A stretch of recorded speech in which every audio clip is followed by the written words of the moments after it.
बंधुगण आज भिडियो रे आमे जानिबा हातर रेखार लुचि रही एक अक्षर एम विषय।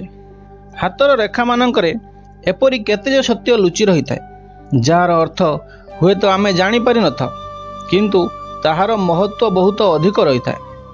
आपण टीवी मानकरे देखिथिबे कि स्त्री मानकर हाथ रेखा को देखि तांको पतिंक विषय रे कहि देई थांती, अर्थात हातर किछि रेखा एपरी होइଥାଏ जहाँ आमको कौन सी अक्षर परी देखा जाए। तेबे आज मु आपन को कहबाकू जाउछि एपरी एक अक्षर जहाँ इंग्राजी रो एक अक्षर एम विषय। तो कौन होता है यार फल आमे माने सही विषय जानिबा, सेथिपाई वीडियो को शेष पर्यंत निश्चय देखन। जो व्यक्तिंकर हाथर पापुली रे एम चिन्ह देखा जाए से माने बहुत बुद्धिमान होता, ताहा सहित बिजनेस रे एक भल पार्टनर साब्यस्त होता। एमानंकर सिक्स सेंस ऑर्गन बहुत शक्तिशाली होते, एमाने मनर कथा को सहजरे धरि नहीं थांती। एपरिकी जे माने एमानंकु मिछ कहंती एमाने सहजरे मिछ को धरि नहीं थांती। स्त्री की पुरुष दुहिंक मध्यरु काहा हाथरे भी एही एम अक्षर रेखा थिले दुई जण दुहिंक पई उच्च कोटीर पार्टनर साब्यस्त होइतांती। दुहिंक वैवाहिक जीवन सुखमय होइता।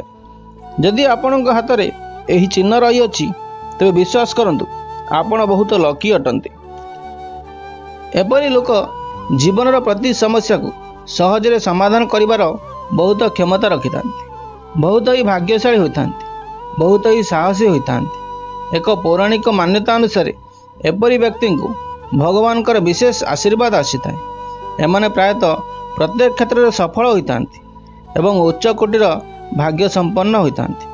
एपरिकी कह जाए कि जो मानकर हाथ में यही एम रो चिन्ह रही थाए सही व्यक्ति भगवानकर बहुत प्रिय होता। भगवान एमानकर प्रार्थना बहुत शीघ्र ही शुणी था। एमाने जदि कहापाई किछि प्रार्थना करिथांती तो तांको प्रार्थना अति शीघ्र ही पूर्ण होता है एवं जदि एमानक मुहरु कहापाई भी अभिशाप बाहरे तो ताहा मध्य घटिबार संभावना रही था। एपरी व्यक्तिंकर एक दुर्लभ गुण यह अटे कि एमाने जहाँ साथी भी मित्रता रखिथांती तांकर मध्य भाग्य चमकी उठिଥାଏ। यदि आपणक वाइफ की हजबैंड एम अक्षर हाथर रेखा थाए तो आपण जानि नियंतु कि तांकर कारणरू आपणकर भी भाग्य चमकी उठिबो।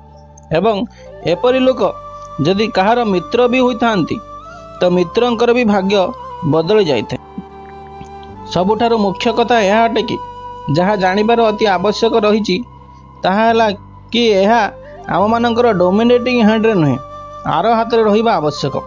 यह कहिबार अर्थ यह अटे कि यही जो एम चिन्ह अटे जदि आपण राइट हैंड रे समस्त काम करुछंती तो ताहा आपणक बाम हाथ रे रहिले अति भल होइताए। एवं जदि आपण बाम हाथ रे संपूर्ण कार्य करिथांती तेबे एही एम चिन्हटी बाम हाथ रे रहिले सेते लाभकारी होई नथाए।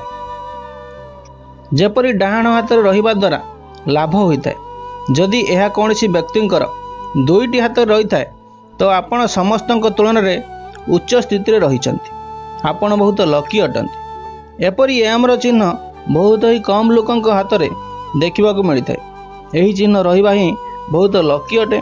आपण आपणक जीवन रे प्रत्येक क्षेत्र रे सफलता पाइबे, ताहा सहित आपणक लाइफ रे धनर एवं कौन सी सुख सुविधार अभाव रहिबो नाही। आपण आपणकर हाथ को चेक करि पारंती। जदि आपणक हाथ रे एपरि किछि चिन्ह अछि आपण जानि नियंतु आपण अन्य मानक तुलन रे समस्तंकर अति प्रिय अटंती एवं भगवान आपणको किछि विशेष कार्य पूर्ण करिवा पई एही पृथ्वी को पठाइछंती। जदि हमर एही वीडियो भलो लागि थाए ताले वीडियो को लाइक एवं चैनल को सब्सक्राइब कर दियंतु।